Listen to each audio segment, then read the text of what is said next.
So over here in this project that I have right here in the task, you can see that the brainstorm concept is set to 3 days and the start date for this is Friday right here.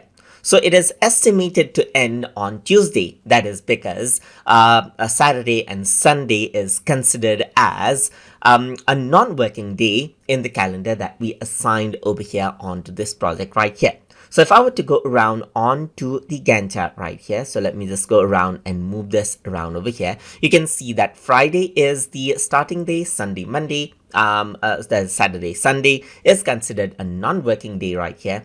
And after that, there's Monday, Tuesday, accounting for the 3 working days. But if I were to go around and set this out to, let's say, for example, Wednesday, then it only takes those 3 days as consideration right there. But if I were to go around and move it to, let's say, for example, Thursday, then you can see that now 5 days is booked around because it does not account for the Saturday and Sunday right here, just like that. So what you need to do is you need to go around over here onto the option and set a different calendar for the project that you have right here. So if I were to go around onto project right here, then you can see that you can go around onto project information. And right now what is being set out is that the calendar is set as standard right here. But if I were to go around and use, let's say, the 24-hour calendar, then if I were to press OK, now you can see that drastically the timeline changes out because Saturday and Sunday is now considered as work day as well. So if I were to go around and then decrease out the like the zoom level right here, you can see that it drastically changes out the time schedule because now Saturday and Sunday is not considered a holiday anymore.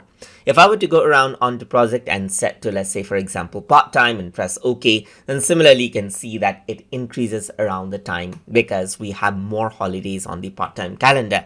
And similarly, if I were to go around over here onto, let's say, the night shift and press OK, the calendar changes out accordingly. So that is how you can go around and set out a particular calendar for your project so that the calculation of start date and end date happens accordingly by Microsoft Project. So I hope you guys learned something as always.